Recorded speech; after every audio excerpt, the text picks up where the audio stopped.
Okay, yeah, there we go, recording. Let me just bring up what I need to bring up.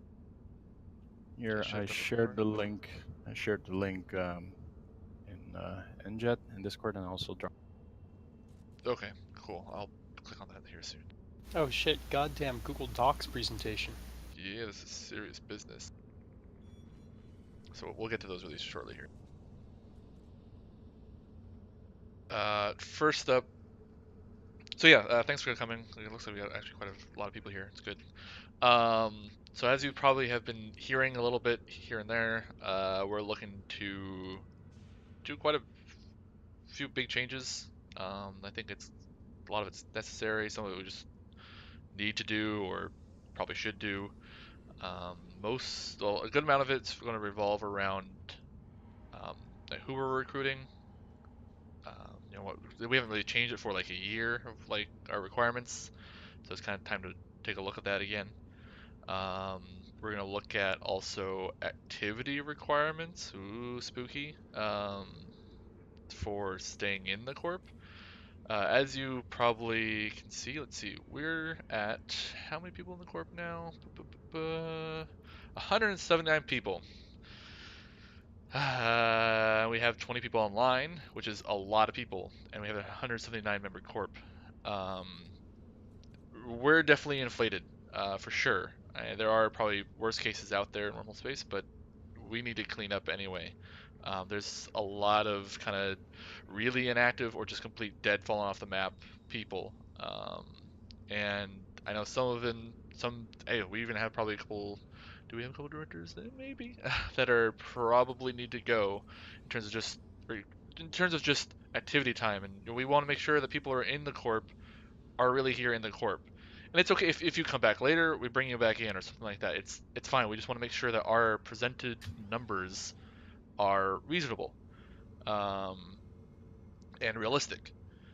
I know we've kind of had this discussion before a little bit a few months ago when we did another kind of cleanup. I think we got down to about 140 or 130 maybe. I'd like to see if we can get us down to like 120. 100 would be amazing, but I don't think we can. I think we have too many ults. But yeah, so again, also we want to make sure, kind of on that point, um, all PI strictly PI or hauling alts should probably not be an njed, um, unless they are just going to be ferrying things in and out of the hole. But really, we could do it other ways too. Um, but definitely for PI alts or just station trading or any kind of alts that don't actually do any kind of PvP or aren't navigating, our chains, they should not be an njed. We should really put those in Volunder Heavy Industries. Um, that's the alt corp for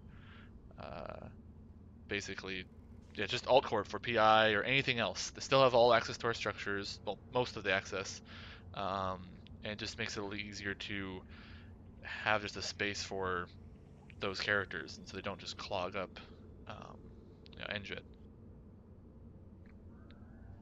There's probably more stuff on it, but any questions about that? Any concerns? Anyone sweating profusely? Probably not, because you're probably not here. If you were.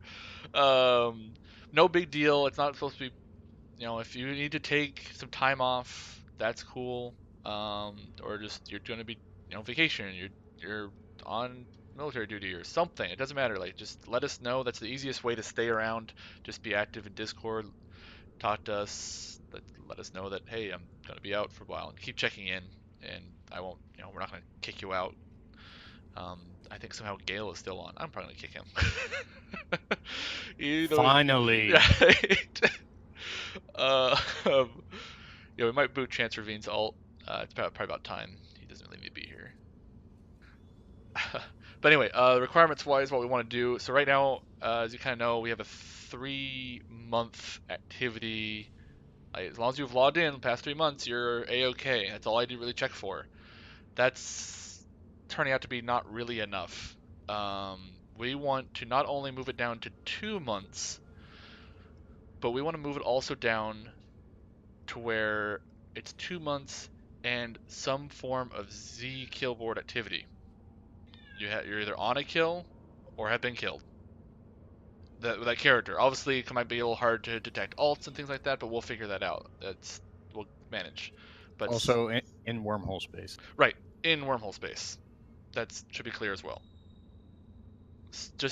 Obviously that's not a perfect solution, but I think it's a lot better than what we currently have, and it's easiest for us to implement because sometimes it can be really hard to do checks on. Like it just took me actually it only took me a couple of days, I guess, to figure out how to checks to do this, but I think it's a pretty simple way, and I think pretty fair way to just say like, yeah, I'm in a wormhole PvP corp, and this character is, I'm playing the game. Cool. If you're not killing things in wormhole space, then what are you doing in the corp? Um, so that should be okay. Does anyone have major complaints about that?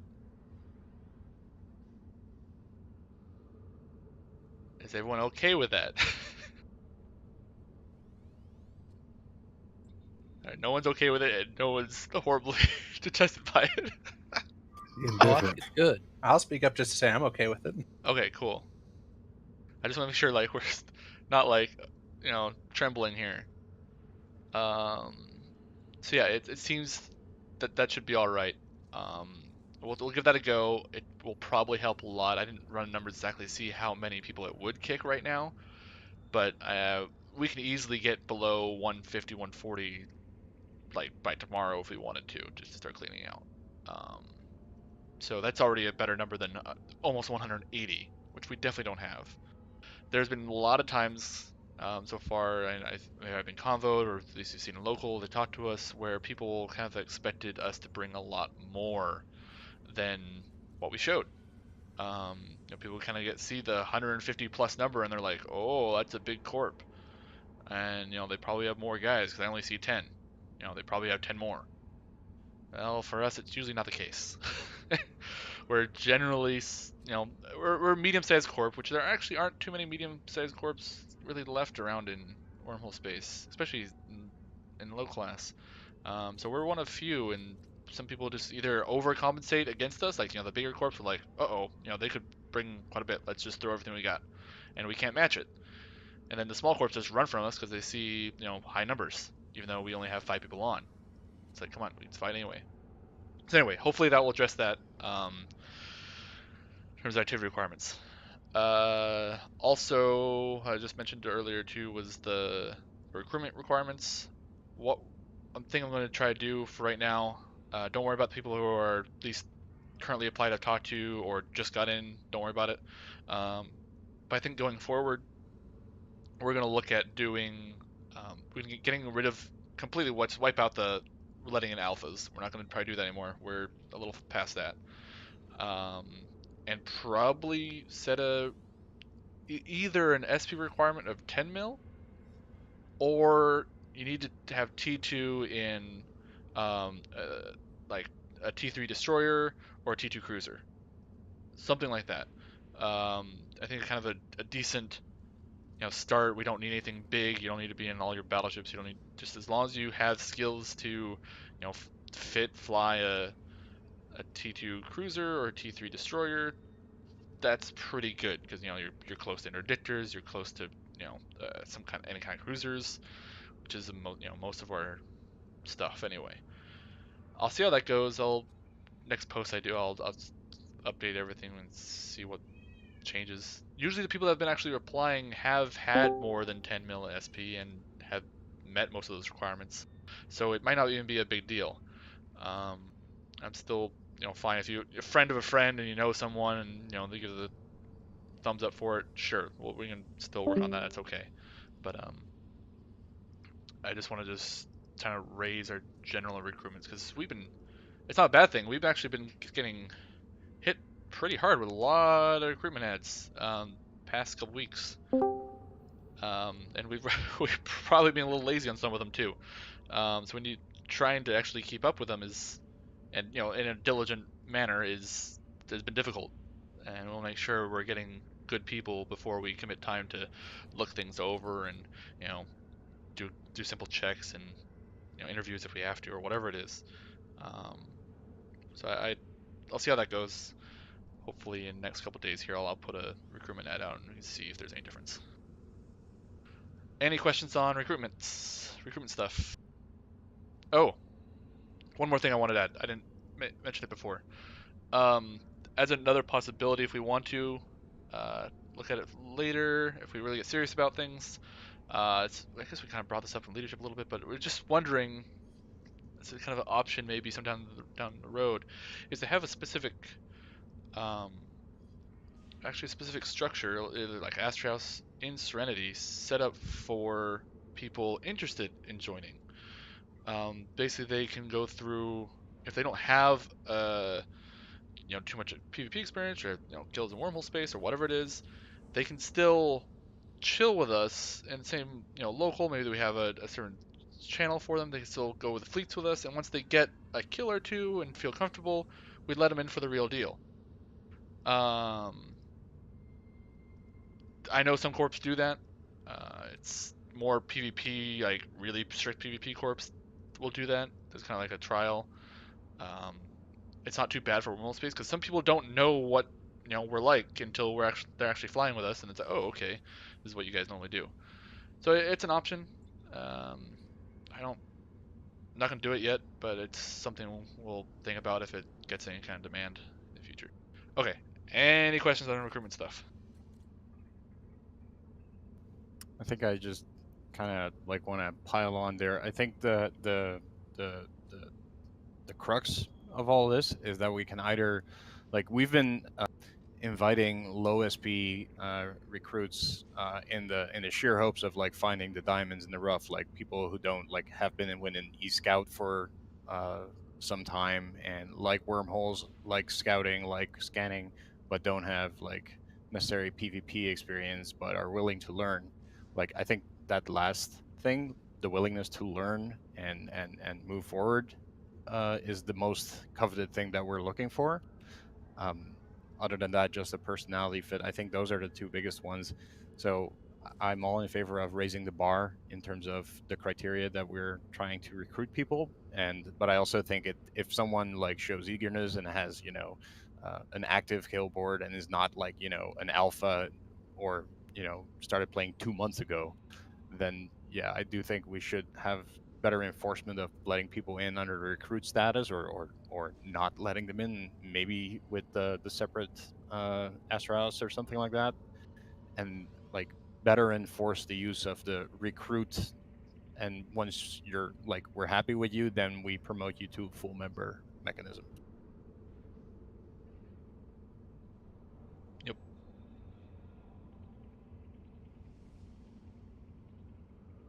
All right. Next up, I think we did want to touch on that PowerPoint, so let me bring it up on my side. So, as Art said earlier, in Corp or in njed in Discord, there is a Google Docs link to a good old PowerPoint. Oh, goody! It's like we're really in Eve now. We had to sit back and watch PowerPoints again. No, it's like they're only. You've only got what, 3 tables in here?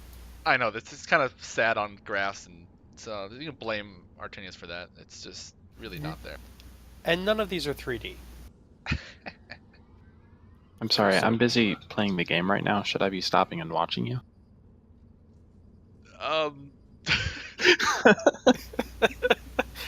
What do you PowerPoint think we're doing? is the game. What?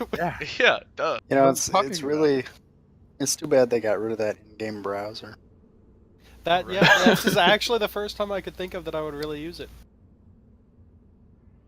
I feel like this needs more corporate power words like synergy and energy and things like We're going to synergize our doctrines, Integrate. capitalize on Integrate. integration of our skill dynamic. And leverage the assets of new recruits. Yeah, you can only get in if you have C++ coding skills. Shit. Ah, man, we've shifted over to Rust. Fuck that noise. All right, I got it up. So Art, just whenever you're ready, I'll just kind of follow through on this. I'm sorry, can you send the screen share again? Oh my god. I don't have. There's no easy way to screen share this shit. Yeah, we're not screen sharing it. Just bring it up and follow along. You just Okay, for open real, your what am I guide. supposed to be working If on? you Oh my God, there's reply all on the meeting invite and send as an Shut the IM, then you fuck can share up. your screen. Oh my God. Okay, so serious in Corp in game, there is a link that Art just posted again, and also in NJed Discord, there's a link that should open a Google Docs PowerPoint. It should say NJed Doctrine Revamp with our fancy little logo on top. Good. Hopefully we're all there now. Actually, you can share video over Discord, but I don't know whether you can do screen sharing. I'm not gonna worry about it for right now. Okay, whatever. Okay, Right. go Feel for free it. to feel free to follow along or not. Feel free to interrupt me if you have any questions, or like we can kick off any side discussions on the spot. And if it like diverges into nonsense, then I'll try and steer everything back. But yeah, the gist is there's been some complaints or like some observations that our activity is somewhat going down or in a downward trend. I think there's been some consternation and like people being bugged by us indeed being in a 180 man corp, and then if shit goes down and we put out a ping that like 2 people respond. I think that is a valid concern, and I think the numbers kind of show it. So I've dabbled a little bit in pulling some Zkill data.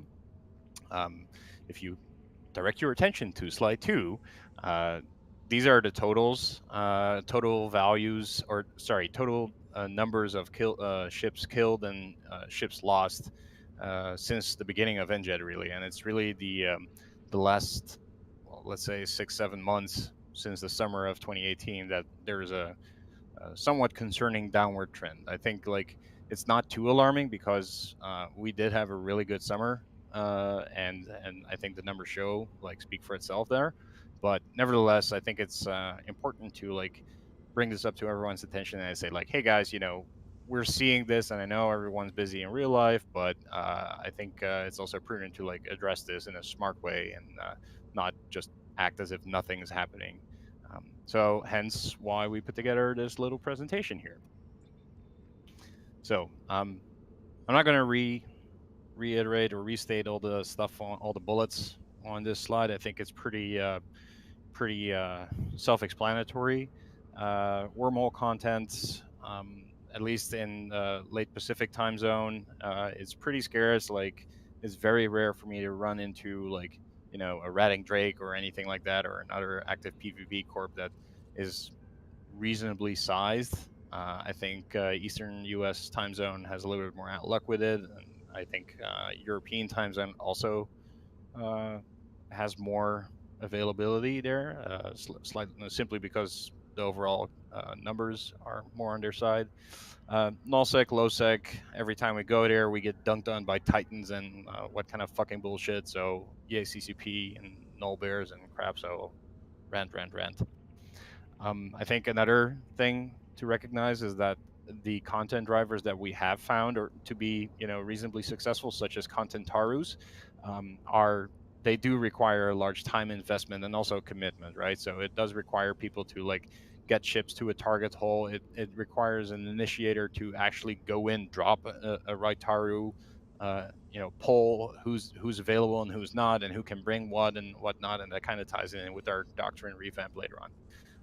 But yeah, and the old mantra is the same. You live in wormholes. You're responsible for generating content. Be online, be in fleet, be on comms. It's totally cool if you just can't listen or can't talk. That's totally fine. And I think the last bullet is kind of speaking also to our bigger problem here is that we we have plenty of people who are very able of throwing around Cronoses and blinged whatevers to situations that may or may not require them or should not uh, be met with such a response. So, like, I think we tend to compensate for lacking numbers or lacking organization by throwing expensive and blingy shit at the enemy, and I in times that will be warranted, but I don't, as a general thing, I don't think that that's a good direction to be moving towards. Yeah, it's not like it. There's definitely times when it's totally worthwhile and probably a good idea, but I think just the thing is what you're saying is it is actually past few months have been trending more towards that, which is kind of the problem too. We don't want to we don't want that to keep growing. It's okay if we do it once in a while and it works out, but it shouldn't be half of our activity. Yeah, and again, this is just trying to identify general trends. Like we're not calling out people, Lyogan, Rio, excuse me. or specific snowflakes, whatever. Like this is just generally something we try to avoid. I think it's more fun for everyone if we have like better organized fleet engagements. And like winning is more fun than losing. I think that everyone can agree on that. Like we're not going to be killboard warriors. We're going to freak out if someone loses something blingy. I mean, we're all like, especially in leadership, guilty of that, except for Blue.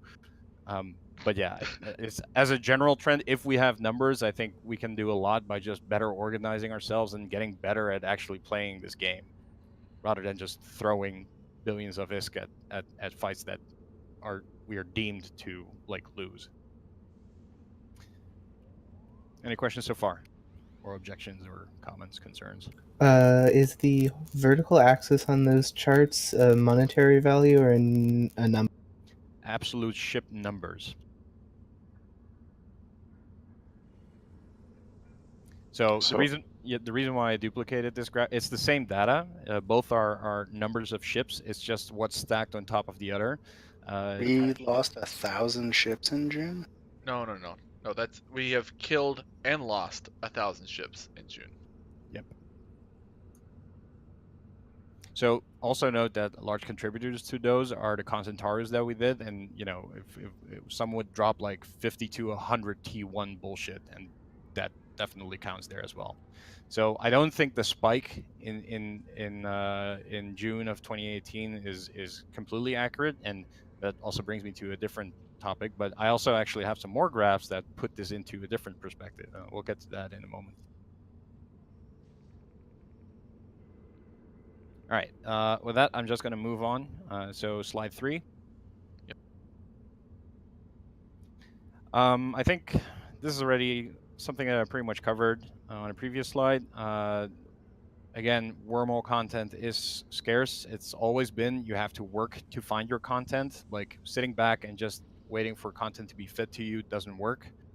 I think we all recognize and are fully appreciative if you're busy in real life and you can only respond to pings and like just come on and help out and get off again. Like I think that's totally cool. But there are some limits to that. Like if like the onus of finding content lies with each individual member. So I think, without sounding too much like a broken record, I think that's something that's worth reiterating. I think the other component of that, wormholes content being scarce, when we find content, the way how we respond to that content is somewhat lacking. Shit is the word you're looking for. Yeah. Oh, well, hi Rio. Thank you for pitching in there. You're a very valid and valued opinion. Rio, if you just got on, there's a PowerPoint in njed Discord or in Corp if someone links it again. That we're on slide 3. Yeah. Fuck you guys. I'm gonna go shoot something. Yep. All right. Anyway, continue. Yes, I will continue. So I think, as Rio astutely observed, our response to content when we find something down the chain has much left to be desired. I think if there are a few numbers on, and depending on who you're asking, like the response might be, "Oh shit, I'm gonna drop my Vargar on their asses and like duke it out by myself," and then in the meantime, others, a ping goes out, and slowly some numbers will trickle in, and they might join in. First of all, the one who's actually found the content is going to be pummeled with questions. What should I bring? What should I bring? And should I bring this? Oh shit, I don't have that ship. Can I bring that? And like that's not helpful. Like in addition to that, the response times are usually also very long. Like if you find content, especially in wormholes, the response time needs to be fast. Like if you fuck around for 30 minutes trying to buy a ship from HiSec because you're not ready, that just doesn't work. Like if you find another group that's fighting you or that wants to fight you, they'll lose interest. If you find a gank target, they might log off, or there's plenty of opportunities that we lost because we had too long of a response time and form up times. So moving on again, kind of to the blingy side of things. I think so. I manually went through the Zco history up until January 1st. Over the last month and a half, we lost 72 billion ISK worth of ships. Only 11.5 billion of those are in engagements that remotely look like they were doctrine fits, and only those battle reports are only 4 of them. So that's not a perfect metric. I totally appreciate that, but it is kind of like telling that when we respond to shit, a majority of the time we're just throwing kitchen sinks at them, and often we're also losing that because we are uncoordinated. We're like dropping in one by one and flying random stuff that doesn't work. Any questions so far? All right, moving on. Got it. All right, so some of you noticed that we sent out a survey recently. This was something we threw together real quick and get a basic feel of where we're at. So before we go into this, I think it's fair to say that the sneaking suspicion is that there's been some that our problems are related to not having a very solid story with regard to doctrines. And I think that's kind of what we're trying to find out when we sent out the survey. So I think Blue also, Blue, you shared the survey results for all to share, right? Yes, I believe I did at some point. Okay, so I kind of like summed those things up and try to disseminate and put it in fancy images here. So first and foremost, more than half of respondents say that 20% or less of their ships are doctrine fit.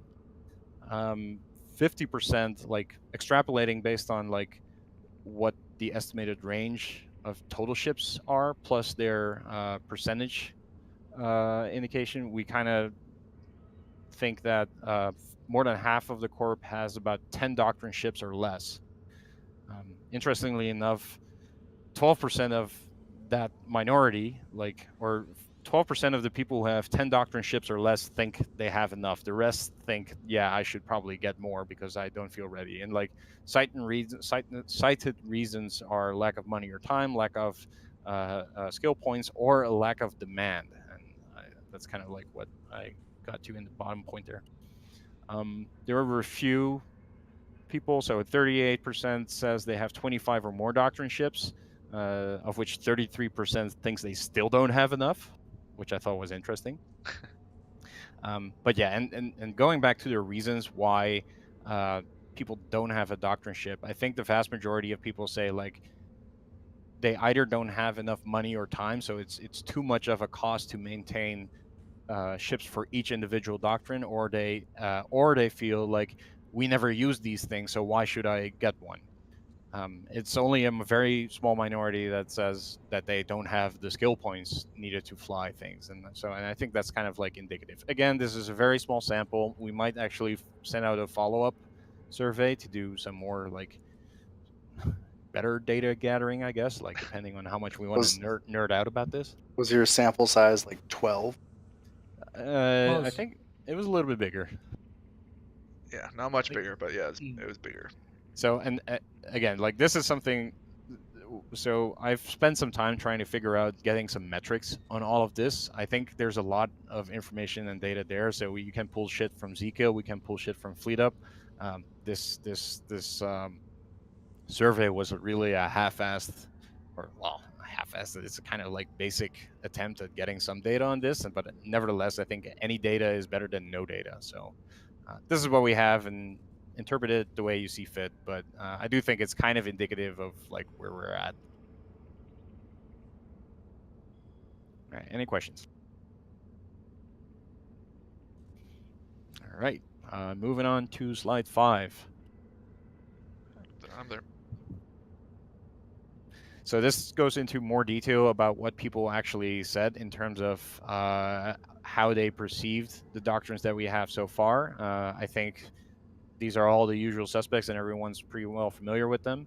I think everyone has their own opinions, and like we have our suspicions about which doctrines are really good performers and really appealing overall versus those that are meh or very circumstantial or just outright not appealing at all. So again, super like the data, the sample set was super small, but still better than nothing. I think it's pretty unanimous or like pretty clear that the T3D spider doctrine is pretty popular and perceived as effective. Personally, I agree. I think it's cheap, it works great, it scales well, and I think it's the only doctrine up thus far that has consistently proven to be pretty effective at throwing it at anything but rapid light foes. So interestingly, after that, the data gets pretty muddied, but still, bashers have a high average score but limited response. Gila Swarm scores higher on average or on total because more people responded to that. At the bottom, and again, Twigs and Berries, Gila Swarm and Bashers are all pretty close together. Interestingly, BNI babies are perceived as pretty low, to my surprise. Blasphemy. Doesn't surprise me at all. Yeah, I'm very happy with it though. I do think it's Bad. blasphemous and an affront to Bob, but I think it's a great idea. You just need a lot more people to actually have it be like a valid option than we normally can field. yeah, I think that sums it up. Like I genuinely like the idea. I just don't think we have enough people actively online at regular intervals to be able to effectively use it. Yeah, I think it has the highest population floor of anything here. Yeah, and I think this kind of segues nice into into the root cause of what we think is our issue here, or one of the root causes, and I'll get to that in a moment. In the meantime, again, like this is super rudimentary data, but I think it's kind of interesting to play around and see how we actually validate or like how we actually look at these things. Otherwise, it's just leadership in their ivory tower guesstimating like, oh, I think we should do this. No, that's dumb, and like whatever. So I like that. Jerking off in your ivory tower? Okay, yeah. I approve of this message. No one's surprised. All right. Anyway, moving on. Slide 6, please. Get. All right. I think this is like where we drill down to like the bottom of all this, and I hope to fly through this because this is getting pretty long, and I don't want to like bore people too much. But yeah. Anyway, fun trumps kill board results by a long shot. But in the end, winning fights is more fun than losing. I'd be very interested to hear from someone who disagrees with that statement. So moving on to like what the problem statement is, I think fleet readiness, like I mentioned, that is a key metric here. So assembling a fleet takes too much time. Like if shit's going down, we need to be able to call out, okay, shit's going down now. It's happening there. Bring Doctrine X. And then it should involve very little coordination as to actually be able to bring that doctrine. So that boils down to like being ready, having ships ready to go at a moment's notice. It also it also requires us to have a solid and consistent story and simple doctrine that people can actually follow. So, and that brings me to bullet point number 3, is that we want to revise our doctrine designs as a whole. So I think this is what's been touched on, like the minimum number of people required to make a doctrine work is very important. I think it's pretty clear that at least when we first call or like in the first moments when we find content, the number of people we have online is pretty limited. So like if you have, our question is we need to make doctrines that work from 3 people and up. That's kind of like the driving motivation behind this. So if you have a Guardian based armor doctrine that has, you know, webs, it has a ball, and it has sacrileges, and it has, you know, everything, you essentially cannot field that unless you have 5 or more people. And that entry or barrier to entry is too high, I think, for so many cases. So, and what people do in response is like, oh, we don't have enough people to form up a proper heavy armor doctrine with guards. Ergo, I'm going to drop a Chronos on their asses, and other people are going to like pile on with maybe a doctrine, maybe not a doctrine, or kitchen sink, and it doesn't make a lot of sense. So doctrine designs is going to be key to all this. Doctrine selection, I think that's also a very important point to call out. Like the selection of doctrine that we call out, or that a content finder calls out, is often driven by what is available and who's online, not by what is actually like really well suited for that situation. And I think that also kind of drives into another discussion point, is that we don't have enough doctrine experience to like have good FC experience, knowing like, oh, we're seeing this type of fleet, so I'm going to bring this counter fleet to fight them. And that kind of also touches in the last bullet point. There is combat competency. We don't have enough experience with the given doctrines. We have too many of them.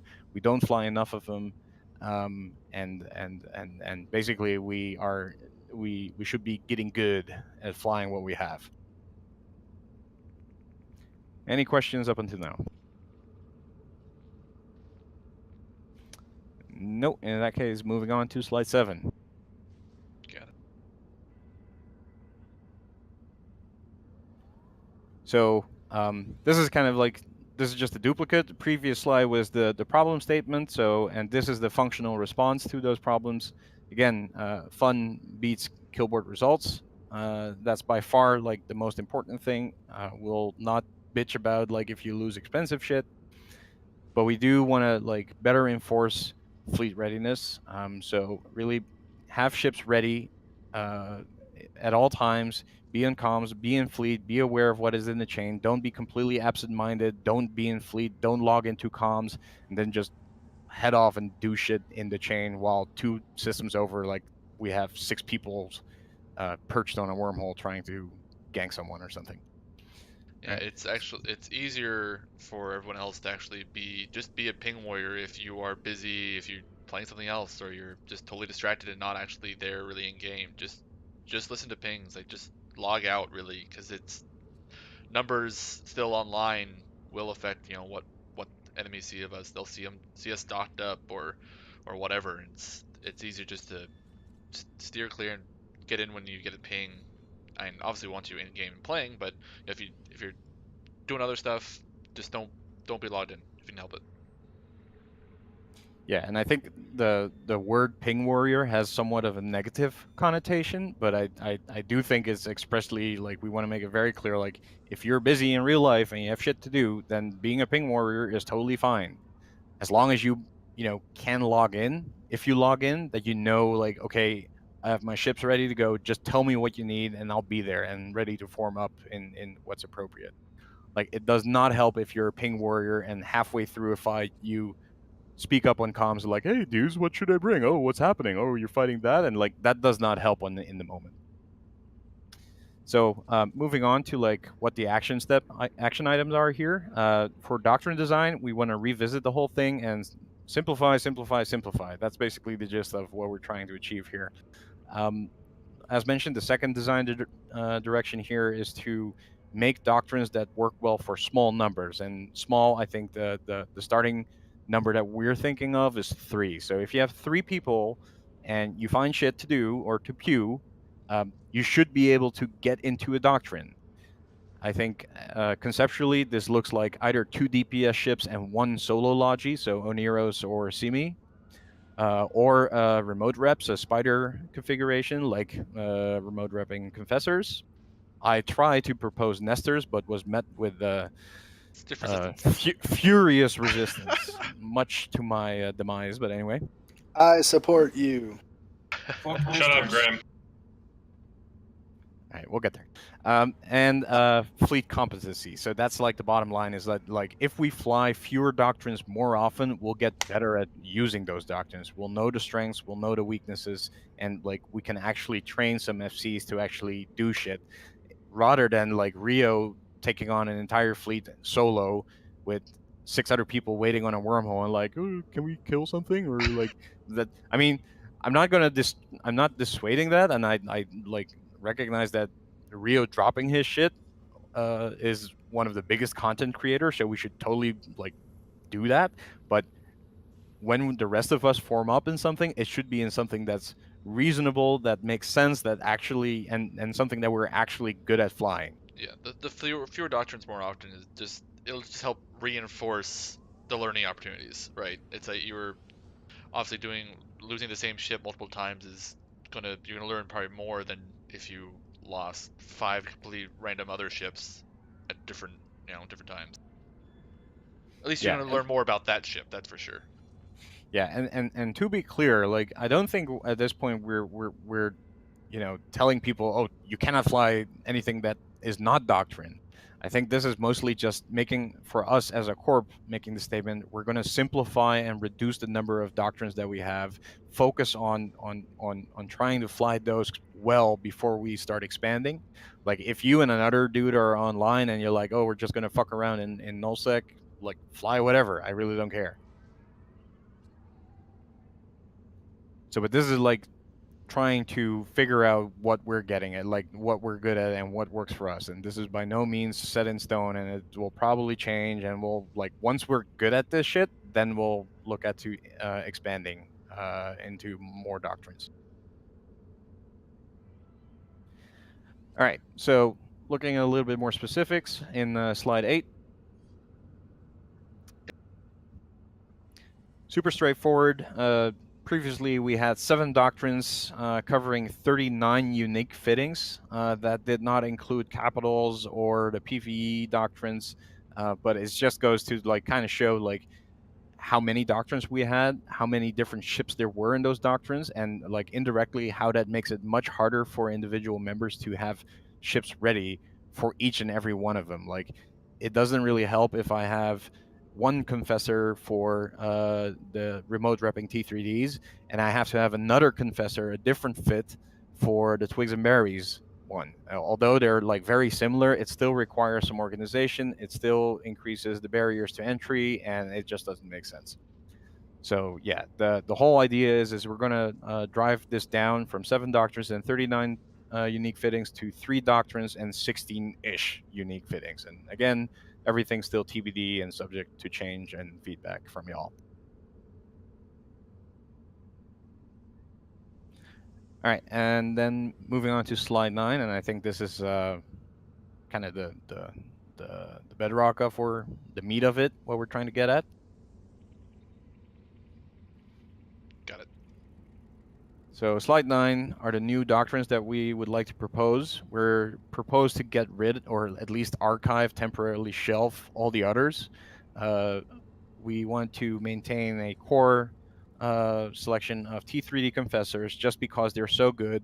We're going to merge them with the Twigs and Berries functionality. That is, we're not going to change the fit, but if like we start out with 4 remote repping confessors and more people join in, at some point it might make sense to add the Twigs and Berry Logi ships and just add them on top of them. It's going to be a night. It's not like if you have 10 people in a fleet and you are trying to remote rep them, it becomes very chaotic very quickly. So at that case, like it might make total sense just to add T-Logi frigates once the group gets larger. But at least you can get started with 3 or even 2 people in this case.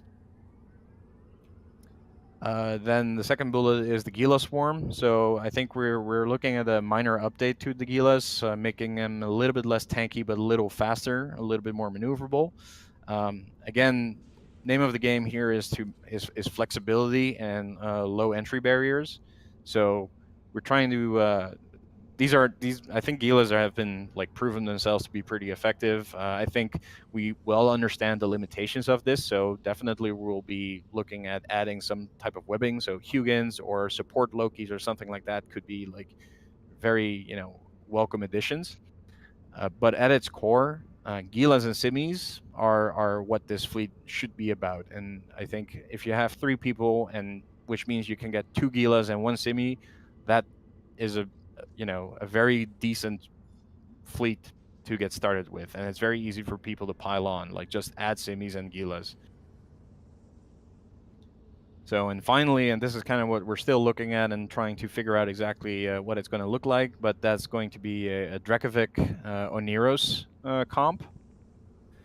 So this is going to be our main heavy armor doctrine. I think we are looking at fittings that are in the 350 to 4, or between the 300 and 400 mil ISK range, which is pretty similar to what Hammersack used to be, or Hammersack Sack Attack.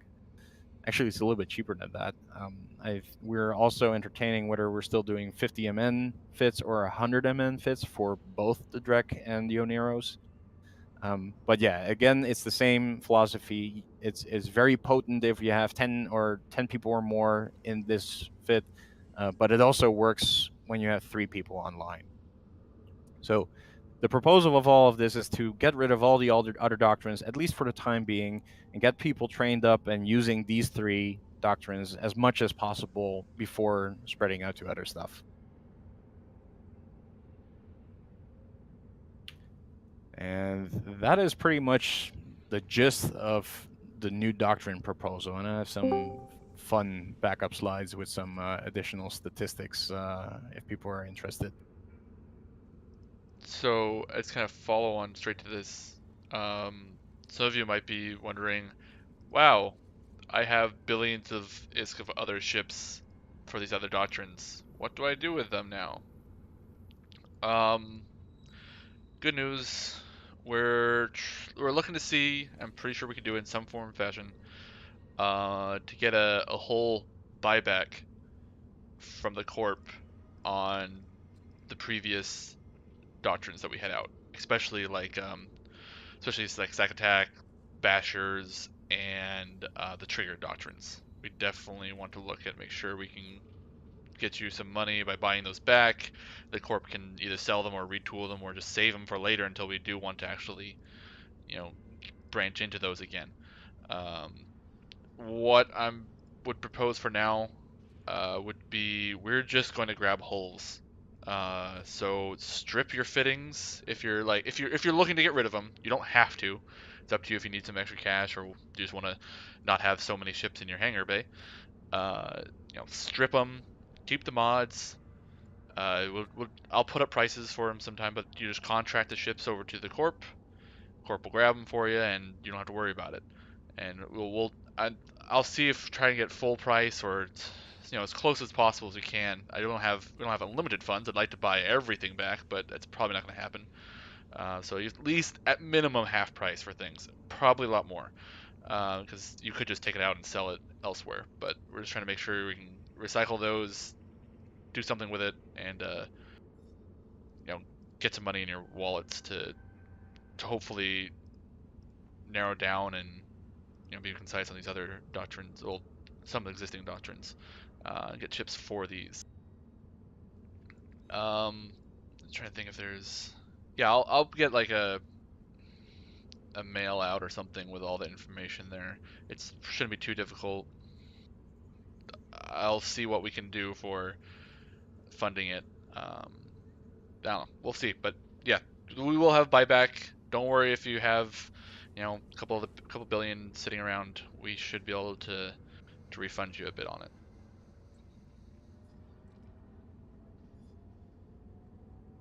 Any other questions on the slides? Do we want to look at any of the other backup slides or anything?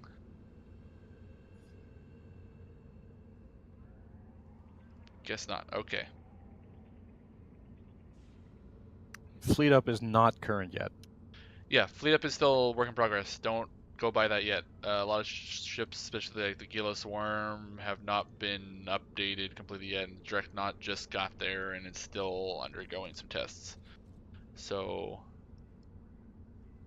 don't go by that just yet. And we'll announce like what we're actually buying back here soon. It's not I'm not going to buy everything back, but like speaking of things that are still staying that were on the list. So our defense doctrine still stays the same. We're not touching that. That's kind of set in stone. We don't want to people moving that around because that's kind of heavier, bigger things, and we don't want to change that too often. So that's the same. The nano gang doctrine is still going to be there, but it's not really a doctrine. It's more of a collection of useful role-based ships that you can just grab, see selection of, say, oh, I can fly this. I have some in this role, I'll grab some and fly with other people that match the roles as well. So it's more of just a good selection of ships to prevent outright kitchen sinking.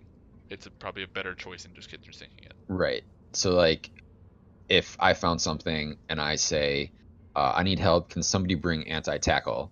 Like, I don't care what the anti-tackle is, but you should know, like, there's a selection of a couple different ships and fits that fit that role, and just pick one, pick whatever you got, and come bring it. Like, and you know the role that you're filling. Yeah, and I just want to add to that, like these three doctrines that we've selected, I mean, we believe that these are pretty well rounded, but absolutely, if different shit goes on, or you want to fly something different, and like, or if you want to bring a carries or whatever, like we do not want to prevent you from bringing that, or like we don't want to like be inflexible and like, no, you cannot bring that. The bottom line of this is that with these, like by slimming down to these three doctrines, we do require each and every one to have at least one of each ship of these three doctrines, preferably all five, which really should not be too much to ask for. Yeah. Like if like shit goes down and an FC needs to know like what are my options here, and in ideally speaking, he should be able to pick any one of these three and not be met with like, oh, I don't have that, or I can't fly that. I can also bring, like, he should have the option to strictly enforce this one of these three doctrines. Obviously, like SP still could be a limitation. You may not be able to have the Logis just yet, but it's like you should, if you can fly it, you should have it. Like, there's no reason to not grab these things. Is what we're trying to get to. If you can do it and sit in it and use everything that's on the fits, you should probably have one, or two, or three, or four, depending on what it is, of course. Yeah, and if you're like severely lacking in skill points or something like that, come talk to us and we'll figure something out. Yeah.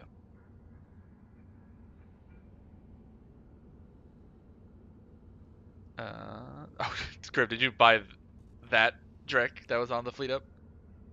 Yeah. Okay. It's fine. Like, that's why I was testing it a lot with last night, and it's actually quite fun. It's not a bad fit. It probably won't change much from that. I'll take a look a bit more, but it's not a total waste. You're fine. I'm training skill level 1 so I can fly it back. There you go. Because I realized I hadn't trained that one. Shit. Speaking of two, yeah, since not everyone has precursor Triglyphian ship skill books, like, in their pockets, if you need help with getting the destroyer skill book, which is pretty much the only expensive one in the skill train for that ship, for the Drek, how we have it fitted up at least, let us know. We can help out. It's probably around 170 million for that, but all the other skill books are relatively cheap. They're 20 mil or less.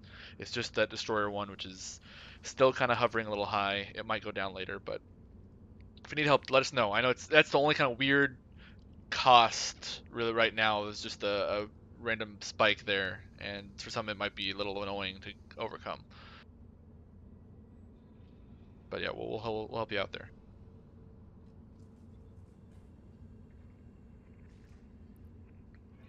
Okay, well, anything else? Yeah, I think that's all I got. I'm kind of curious to hear like what people think about this. Do you think it's like unnecessary, or do people think, yeah, this is a good idea, or that is if we allow people to voice their opinions in the first place? It's not like this is a democracy or anything like that. I mean, with respect to the fittings, at least, I think this is a really good idea. This is the same kind of thing that Mara and I have been sort of bashing our heads against, is the FC what bring problem. Yeah, I think the FC what bring problem kind of summarizes my entire presentation. Very. But you said I can bring a Drake? That's pronounced Drek. Drek. Drek. I have a cloaky Drek. Shit. Yeah, you have to bring the new Drake, otherwise known as the Drek. I'm gonna make a cloaky Drek. I was about to call the doctrine like Drake 2020 or something like that, but that would have been confusing. It, first of all, could be a thing because 2020 isn't that far away, and with CCP's balancing, it probably will be a thing. Second of all, funny enough, the Drekovic actually does have the auxiliary high slots to be able to fit a troll cloak, which would actually be incredibly amusing.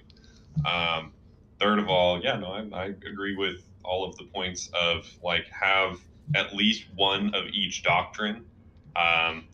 I think honestly, what I'm going to be trying to do more often is do nano gangs. I'm going to be taking out Gilas all the fucking time now because I forgot how much I love them, or the kiting Armageddons. And all I'm going to be trying to do is do range control. If I can give anyone a recommendation on what to do to get better at PvP, is fly nano gang, because it teaches you so many different skills, mostly just making people do what you want them to do while not letting them get to you. All you have to do is learn to run away from people, and you get so much better at this game. It's incredible. So, I'm going to be trying to do that more often. I hope we'll have more people that are going to be coming on to, join with that. Just, kitey fuckery. I'd love to be able to go out and have some more gangs every once in a while. And, even if we find, say, Laserhawks, whatever. The last time we fought Laserhawks, yeah, we got our freaking heads smashed into a freaking brick wall, but everybody had some laughs about it. And, Laserhawks was just like, all right, you guys are all right. But then, if we go out and we have the fight like we had the other night, where we bring a full armor gang and we just get freaking rocked, that's no fun for anybody, because they look at it and go, oh, well, I mean, yeah, we killed their guardians, but meh, whatever. And we're over here like, well, we all got fucking murdered and that was not fun. So, if we just have nano gangs and we just go fuck with people, if they bring a heavy armor fleet like that, worst case scenario, one of them makes a mistake, comes out, we kill him, and then they ball up and eventually get bored and leave. So we still didn't lose anything, which is great. And everybody on our side, at least, fuck them, we had some fun, hopefully. So I feel like it'd be a really fun thing to just have a couple of throwaway fast ships that we can just go dick around in. The nano gang that we have up, that we have posted as a doctrine, God forbid that I ever fly a fucking doctrine, but nano gang is actually a really, really good option. All the ships we have in there are really good options. If we bring those as just a random fleet of all of the shit that's in our nano gang, and you know how to fly your ship, it's so much fun because it doesn't matter what anyone else in the gang is doing as long as you're flying right. It makes flying so much more fun because you're not an F1 monkey. You get into the game and everyone enjoys it more. So that's what I would recommend personally. So Rio, to add the response, the intent of the Gila Swarm V2 was to move more towards that, so more maneuverability, more nano gang like style. Do you think that Gilas are suited or can fill that role in a reasonable way, or should this really be nano gang? Bro, I haven't flown my Gila in a long time. The real old school guys here will remember when I would take a Gila and go kick a hornet's nest, and there's 15 dudes on in another wormhole, and I'd go sit out there in a freaking Gila on the hole, and then I'd kill 5 of them because they're just chasing me around, dying to drones. Gilas are phenomenal ships for hitting way above your weight class. Like, all you have to do is know how to run away in a Gila and force tackle away from you, and you can do pretty much whatever the fuck you want. So, yes, I think that would be a great idea if we just have, like, I think I put it higher up in Corp chat. Like, if you get 2 Gilas and a carries, you're, like, insanely overpowered. You can dish out 1500 DPS without being anywhere near them, and then have a carries that points out to like 40 or 40 kilometers, and they can't even shoot back because it damps. Like, that gang is broken, and it's 3 guys with no logi. It's so Sorry much to fun. interrupt, but I've just found a legion. God damn it. Every time. All right, do you have visual? Quit complaining, you assholes. Sorry, 1 second. Figuring out where they went. They just came in. Lazy Legion. They are in Tantalin, the low sec that I was in. And unlike my usual fuckery, I managed to grab the pilot. Are they still in low sec? Oh, it's Dead Star again. They just jumped back into low sec. They were in the C2 that I went into. Rio, I think they were the one with combat probes out. What a retard. Okay. One sec. Just trying to wrap this up. So in general, both of those non-confessor doctrines, the Drex and the Gilas. Right now, the Gilas, how they're situated, they're not super duper fast, not super duper range. They're still got a bit of tank. They're kind of expecting a Logi. We could look at just scrapping it and just go with nano Gilas, but generally, like actual nano Gilas that you don't rely on Logi and stuff like that are gonna have much less tank. Will be faster, but not really great in a big fleet situation. The Gila I just linked in Corp is the one I use all the time, like constantly. I fly the ship all the time. Okay, well, that's actually. That's That's almost pretty much what we're identical. doing. Okay, so that's Gila Swarm fit. It's not even a nano fit, but that is totally still fine. You could do a nano fit. Just gotta remember you're gonna be a little slower than average. The only difference that, just like to give the really quick breakdown on this, instead of relying on Logi, anything that's small enough to make you stop, kill the fuck out of it and keep running away from the slow. Like, that's literally how to fly Gila. Like, Gila 101. Kill the stuff that's faster than you, and then run around like a derp star around shit that can't catch you. It's super easy. And your drones will just eat things. Like, you don't even have to pay attention. All you have to do is make sure you point it. Okay, so I think it's again, want to like restate the goal of these 3 doctrines is not to like set in stone what you may or may not. It is designed to like set a baseline, and everyone should have at least 1, preferably 2 of each of these ships. And if it carries or whatever is like something that's needed or works really well, we can update or modify it. I think like the reason why we do 2 Gilas and 1 Logi is because that offers a lot of flexibility in terms of like what you can actually take on. But yeah, I think that's totally legit, and let's get good at flying Gilas before we start doing other stuff. Yeah. All right, I'll close the meeting now so we don't have it go on forever, and see if we can get that Legion. All right, turning it off now.